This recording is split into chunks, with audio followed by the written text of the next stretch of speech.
me souviens, mais voilà, à part la carte de résidence, le vote... Oui, alors justement, est-ce que tu te souviens comment les choses se sont passées dans la conversation? Dans la conversation, il a fait le tour un petit peu de chacun, hein, pour savoir un petit peu comment chacun vivait dans son quartier, dans sa ville. Et puis après, à un moment donné, on disait que c'était moi qui avais parlé de la carte de résidence. Et l'autre jour, tu m'as dit que c'était... On dit que c'était toi. On s'en fout, hein. On s'en fout complètement. Mais voilà. Mais à part la carte de résidence, après, et le vote...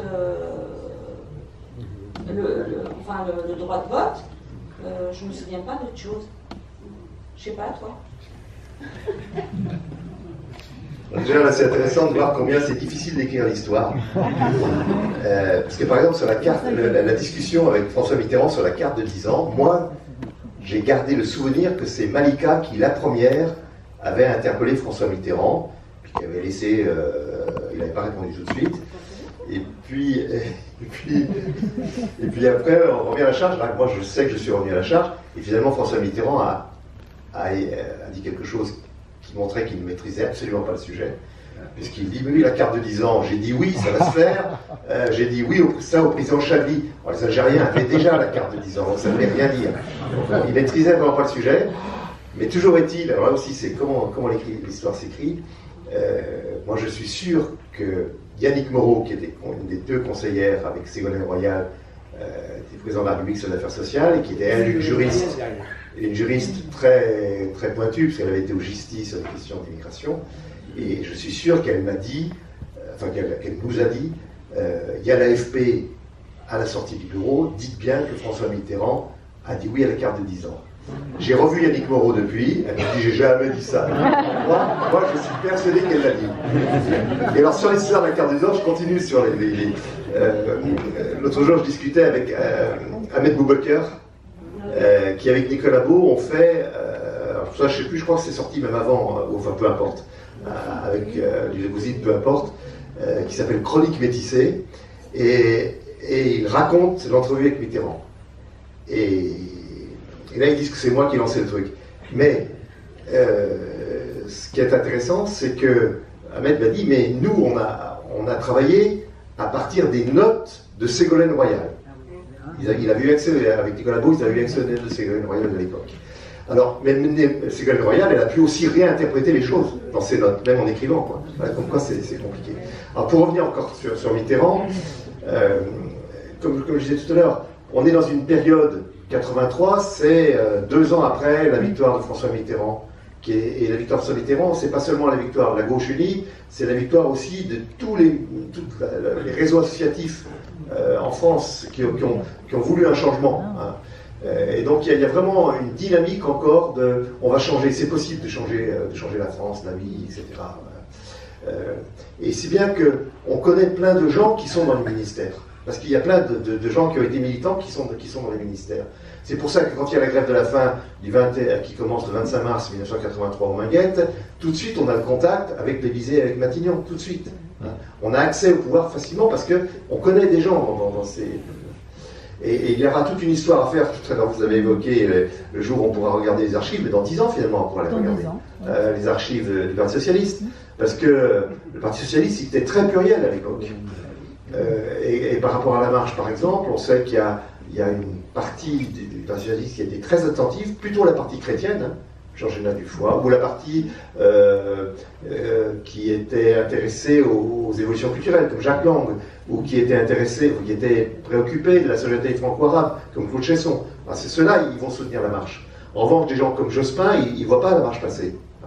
Jacques Attali, qui écrivait un verbatim de sa présence à l'Élysée, 3 décembre 1983, absolument aucune mention de la rencontre avec François Mitterrand. Vous voyez, c'est intéressant de voir comment...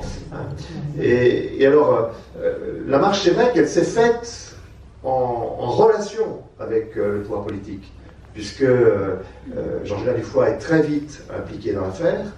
Elle était à l'époque secrétaire d'État à la famille aux travailleurs émigrés. Elle avait ici un de ses proches qui était l'avocat Paul Bouchet, un bâtonnier, qui était un de nos contacts, un des liens avec le pouvoir de gauche à l'époque. Et donc, on va être en lien pendant toute la marche avec des gens qui sont dans les allées du pouvoir. Georgina Dufoy, elle avait un de ses conseillers qui est venu très souvent sur la marche, qui était Jean Blocot, qui est décédé aussi. Et puis François Mitterrand vient aux Minguettes, vous l'avez rappelé tout à l'heure. Il vient le 10 août 1983, il vient aux Minguettes. Une histoire complètement surréaliste, je ne sais pas si ce serait possible aujourd'hui. Il entend parler des Minguettes depuis quelque temps, il y a eu les étés chauds, 81, 82. Il veut se rendre compte de ce que c'est que les Minguettes, et il ne veut pas être embarrassé d'un cortège, d'officiels, de médias, etc. Donc il vient quasi incognito.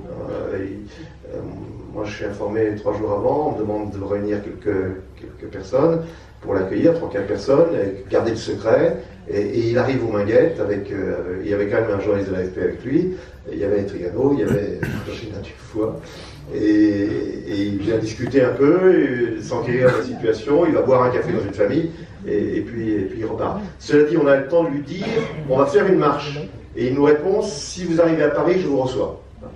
Donc c'était aussi déjà, il y avait déjà cette promesse.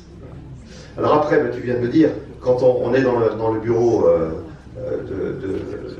de François Mitterrand, il commence par demander aux 8 personnes qui sont là, comment vous avez vécu, qu'est-ce qui s'est passé, etc. Puis après, on lui parle bien entendu des questions des violences, en particulier policières, et il a une oreille plutôt attentive. Il évoque rien, il dit simplement ce que tout le monde disait à l'époque. Et puis nous, c'est vrai qu'on n'était pas très mûrs non plus, on n'avait pas vraiment de choses à proposer. Il nous dit, mais il y a le code civil, le code pénal, pardon, il interdit déjà de tuer les gens. Qu'est-ce qu'on peut faire de plus? Et nous, on n'a pas, à ce moment-là, on ne maîtrise pas la question. Il faudra 2 années après de lutte, notamment, je pense, Kratchila, là, tous ces groupes qui ont créé, notamment le mouvement des folles de la place Vendôme, en lien avec les folles de la place de Mai en Argentine, là, qui vont continuer à manifester régulièrement pour qu'on reconnaisse ces crimes racistes et aussi ces violences policières. Et il y aura de fait une évolution qui sera prise à un moment donné, puisque le ministère de la Justice demandera au parquet d'être beaucoup plus sévère sur ces questions-là. Et de fait, on va avoir maintenant, à partir de ce moment-là, on va avoir des gens, mais il va falloir attendre 2-3 ans après la marche. On va avoir des gens qui tuent des jeunes qui vont passer aux assises. Et il y aura des condamnations plus fortes. Ça a changé. C'est pour ça qu'il faut faire attention aussi quand on dit rien n'a changé. Hein. Il y a des périodes où ça a bougé de manière favorable. Je pense par exemple à l'époque où Pierre Joxe était ministre de l'Intérieur, il y a eu moins de bavures policières, parce qu'il y avait un ministre qui était vigilant. Hein. C'est pour ça que ça compte aussi le ministre de l'Intérieur qu'on a. Donc sur les 40 ans, on ne peut pas dire que tout a été mauvais. Il y a des avancées et il y a des retours en arrière. Aujourd'hui, on serait plutôt dans les retours en arrière. Donc, la rencontre de François Mitterrand, elle a été, bon, pour nous, c'était quand même une promesse qui était tenue. Et c'était une manière de reconnaître le message qu'on avait porté. Malheureusement, il n'y aura pas de suite politique à ça. Ou la suite politique, ce sera SOS Racisme, comme on l'a déjà évoqué, et qu'il n'y aura pas une poursuite de la main tendue avec cette jeunesse des quartiers populaires. Alors on peut se poser la question pourquoi. Et pour rajouter une couche, je crois que la carte de 10 ans était une des revendications. Il y avait la liste effectivement des associations de solidarité, le droit au regroupement familial, le droit de vote aux élections locales qui faisait sens, parce qu'il était inscrit dans son programme sans une proposition. Et moi je me souviens qu'on a bataillé toute la nuit, la veille du 3 décembre, on a discuté, essayé d'infléchir les personnes que tu viens de citer. Après, je crois que la carte de 10 ans, elle était déjà dans les tuyaux, parce qu'avec Jamel, tu te souviens, on avait rencontré Pierre Bérégovoy, ministre d'État, très grand monsieur, et on avait bien vu que les dossiers étaient déjà sur son bureau, donc que la machine était en route, que c'était très complexe hein, de faire bouger tous les services. Et le rendez-vous avec l'histoire, on l'a raté.